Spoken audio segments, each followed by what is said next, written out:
Kenya के राष्ट्रपति और वियतनाम के प्रधानमंत्री की उपस्थिति के लिए भी हृदय से आभार व्यक्त करता हूं।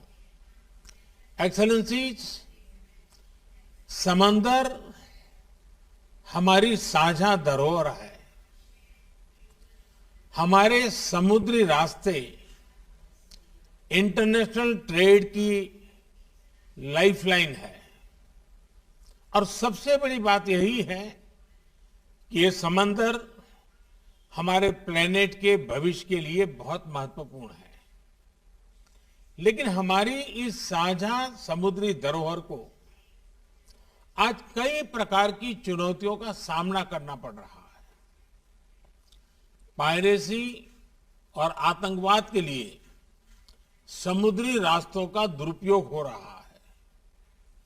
अनेक देशों के बीच मैरीटाइम डिस्प्यूट्स हैं और क्लाइमेट चेंज तथा प्राकृतिक आपदाएं भी मैरीटाइम डोमेन से जुड़े विषय हैं। इस व्यापक संदर्भ में अपनी साझा सामुद्रिक धरोहर के संरक्षण और उपयोग के लिए हमें आपसी समझ और सहयोग का एक फ्रेमवर्क बनाना चाहिए। ऐसा फ्रेमवर्क कोई भी देश अकेले नहीं बना सकता। ये एक साझा प्रयत्न से ही साकार हो सकता है। इसी सोच के साथ हम इस महत्वपूर्ण विषय को सुरक्षा परिषद के समक्ष लेकर आए हैं। मुझे पूरा विश्वास है कि आज की हाई लेवल चर्चा से विश्व को मैरीटाइम सिक्योरिटी के मुद्दे पर मार्गदर्शन मिलेगा। एक्सेलेंसीज, इस मंथन को स्ट्रक्चर देने के लिए मैं आपके समक्ष 5 मूलभूत सिद्धांत रखना चाहूंगा। पहला सिद्धांत, हमें मैरीटाइम ट्रेड में बैरियर्स हटाने चाहिए। हम सभी की समृद्धि मैरीटाइम ट्रेड के सक्रिय फ्लो पर निर्भर है। इसमें आई अड़चनें पूरी वैश्विक अर्थव्यवस्था के लिए चुनौती हो सकती है। फ्री मैरीटाइम ट्रेड भारत की सभ्यता के साथ अनादिकाल से जुड़ा हुआ है। हजारों वर्ष पहले सिंधु घाटी सभ्यता का लोथल बंदरगाह समुद्री व्यापार से जुड़ा हुआ था। प्राचीन समय के स्वतंत्र मैरीटाइम माहौल में ही भगवान बुद्ध का शांति संदेश विश्व में फैल पाया।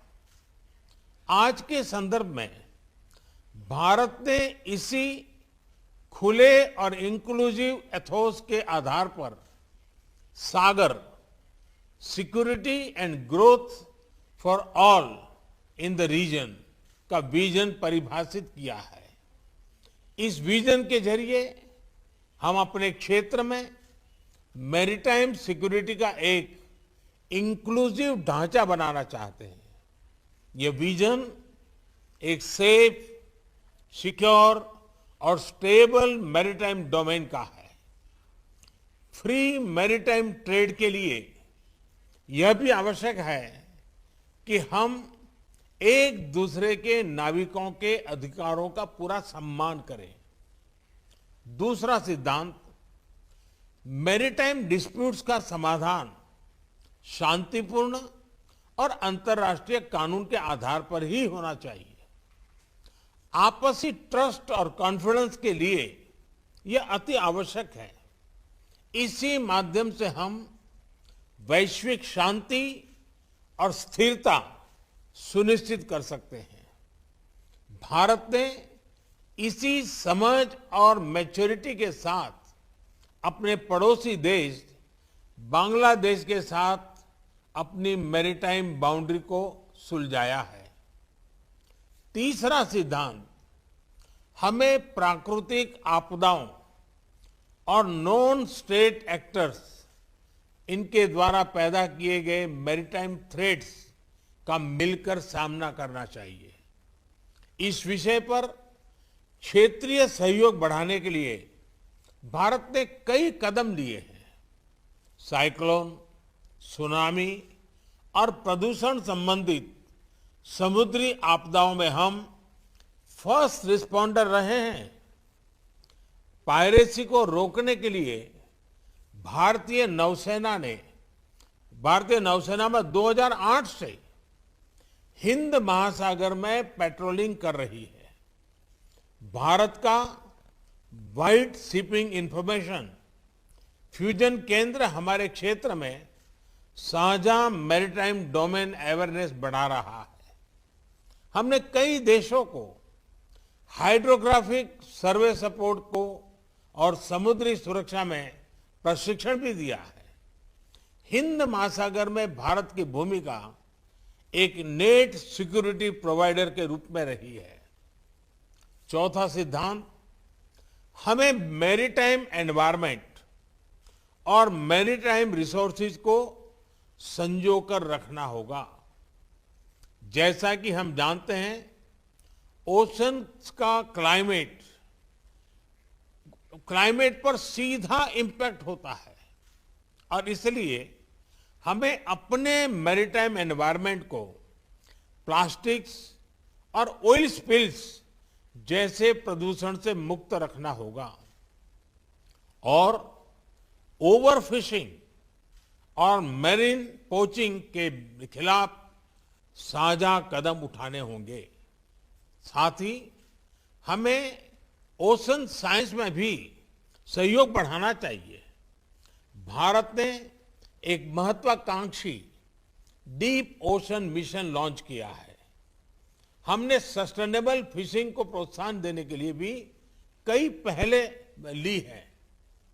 पांचवा सिद्धांत, हमें रिस्पॉन्सिबल मैरीटाइम कनेक्टिविटी को प्रोत्साहन देना चाहिए।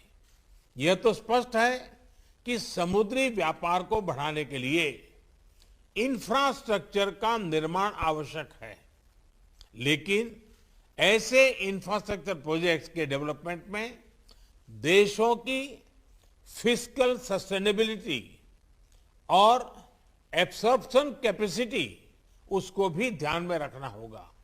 इसके लिए हमें उचित वैश्विक नॉर्म्स और स्टैंडर्ड्स बनाने चाहिए। एक्सेलेंसीज, मुझे विश्वास है इन 5 सिद्धांतों के आधार पर मैरीटाइम सिक्योरिटी कोऑपरेशन इसका एक वैश्विक रोड मैप बन सकता है। आज की ओपन डिबेट की उच्च और सक्रिय भागीदारी यह दिखाती है कि यह विषय सुरक्षा परिषद के सभी सदस्यों के लिए महत्वपूर्ण है। इसके साथ मैं एक बार फिर आपकी उपस्थिति के लिए आपका आभार व्यक्त करता हूं। धन्यवाद।